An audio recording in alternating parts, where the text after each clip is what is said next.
Sir பாராளுமன்ற கட்சி ஆரம்பித்து 40 ஆண்டுகளாகும். அந்த 40 ஆண்டுகளாக அவங்க இடஒதுக்கீடு கேட்டு போராடி தோல்வி அடைஞ்சிட்டாங்க. அதில் உங்கள் அப்பாவும் இருந்திருக்காங்க. அதனால் உங்களுடைய நிலைப்பாடு இப்போ என்னவாக இருக்கும்? நாங்கள் அடிக்கடி சொல்கிற மாதிரி இந்த மாவீரன் மஞ்சள் படை அமைப்பினுடைய ஒரே கொள்கை வந்து இந்த சமூகத்தை சீர்திருத்துவது, இந்த சமூகத்திற்கான இடஒதுக்கீடு. அதாவது இப்போ பார்த்தீங்கன்னா பாமகவில் வந்து 10% இடஒதுக்கீடு கேட்டோம் அப்படின்னு சொல்லி ஒரு விஷயத்தை எடுத்துக்கிட்டு இருக்காங்க. நாங்கள் கேட்குறது இந்த 10% இடஒதுக்கீடுன்றதே ஏமாற்றம் தான் எங்களுக்கு. எங்கள் தந்தை வந்து காடுவெட்டியார் அவர்கள் வந்து 20% இடஒதுக்கீடு கேட்டு போராடியவர். இன்றைக்கு நாங்கள் எதிர்பார்க்கிறது ஜாதிவாரி கணக்கெடுப்பு எடுத்து இந்த சமூகத்திற்கு உரிய, அதாவது 13 முதல் 14 வரை எங்களுக்கு உரிய இடஒதுக்கீடு வேண்டும், தனி இடஒதுக்கீடு வேண்டும் என்பதை கூடிய விரைவில் தமிழக முதல்வர் மாண்புமிகு தலைவர் ஸ்டாலின் அவர்களை சந்தித்து நேரில் வலியுறுத்த இருக்கிறேன். காடுவெட்டியார் அவர்கள் என்பது வந்து அவர்கள் வந்து பாமகவோ இல்லை வன்னியர் சங்கமோ அப்படின்ற ஒரு சின்ன வட்டாரத்துக்குள்ளே நாங்கள் குறுக்க விரும்பலை. தலைவர் வந்து அனைத்து சமூக பெண்களுக்கும் அனைத்து சமூகத்திற்கும் ஒரு பாதுகாவலராக போராடக்கூடிய ஒரு நபர் தான் காடுவெட்டியார். இன்றைக்கி பார்த்தீங்கன்னா அதுக்கு எடுத்துக்காட்டால் முதல் முறையாக காடுவெட்டியில் அவர்கள் சொந்த கிராமத்தில், அவர் பிறந்த கிராமத்தில் இரட்டை கொலை முறையை வந்து ஒழிச்சிருக்கார் காடுவெட்டியார். அதுபோக தலித் சமுதாயத்தினரை கோயிலுக்குள்ளே விடக்கூடாது அப்படின்னு சொன்ன இடத்துல மாலை போட்டு கூப்பிட்டுட்டு போய் கோயிலில் சாமி கும்பிட வச்சுருக்காரு நம்ம தலைவர் மாவீரன் காடுவெட்டியார். எங்கே வந்து இதே குடிதாங்கியில் வந்து பிணத்தை எடுத்துகிட்டு போகக்கூடாது அப்படின்னு சொல்லும்போதும் அங்கேயும் காடுவெட்டியார் வந்து செத்ததுக்கப்புறம் அது பிணம் அப்படின்னு சொல்லி நம்ம வன்னியர் வாழ்கின்ற பகுதியில் அந்த தெரு வழியாக வந்து எடுத்துகிட்டு போனாங்க. இது போன்ற அனைத்து சமூகத்திற்கும் அவருடைய அனைத்து சமூக பாதுகாப்புக்காகவும் போராடிய ஒரு தலைவர் மாவீரன் காடுவெட்டியார். அவர்கள் வந்து இந்த பாமக வன்னியர் சங்கம் அப்படின்ற ஒரு சின்ன இடத்துக்குள்ளே குறுக்கிறது வந்து எங்களுக்கு வருத்தமாக இருக்குது. தலைவர் வந்து எல்லாராலையும் ஒரு போற்றப்படக்கூடிய, எல்லாரும் அன்பு வைக்கக்கூடிய ஒரு தலைவர். நீங்கள் சொல்கிற மாதிரி இந்த வன்னியர் கல்வி அறக்கட்டளை அப்படின்ற விஷயம் நான் சொல்லியிருக்கேன், இதுக்கு முன்னாடி சொல்லியிருக்கேன் பல மேடைகளில்.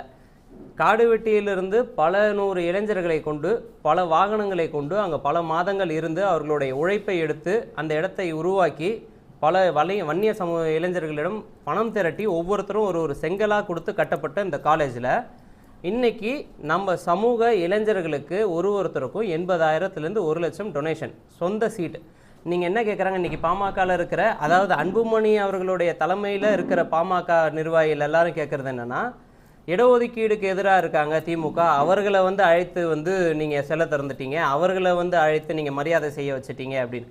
நான் என்ன கேட்குறேன், பாமக வந்து நீங்கள் வச்சிருக்கிற ஒரு காலேஜ், உங்களுடைய சொந்த கல்வி அறக்கட்டளையில் எத்தனை பேருக்கு வன்னியர்களுக்கு சீட்டு கொடுத்துருக்கீங்க? ஒன்று. இன்னொன்று, யாருக்கு இலவச சீட்டு கொடுத்துருக்கீங்க? டொனேஷன் இல்லாமல் எங்களுடைய சமுதாய இளைஞர்கள் எத்தனை பேர் உங்கள் காலேஜில் படிக்கிறாங்க? இதை சொல்லிவிட்டு நீங்கள் வந்து கேட்குற கேள்விகளுக்கு நாங்கள் வந்து உங்களுக்கு நேரடியாக ஒரு மேடையில் நாங்களே பதில் சொல்கிறோம். ஏன்னா இன்றைக்கி பார்த்தீங்கன்னா 2 நாட்களாக வந்து திமுகவுடைய அமைச்சர்கள் வராங்க, அதிமுகவுடைய அமைச்சர்கள், முன்னாள் சட்டமன்ற உறுப்பினர்கள் வராங்க அப்படின்ற மாதிரி ஒரு விமர்சனங்களை முன் வச்சுக்கிட்டு இருந்தாங்க ஒரு சில இளைஞர்கள்.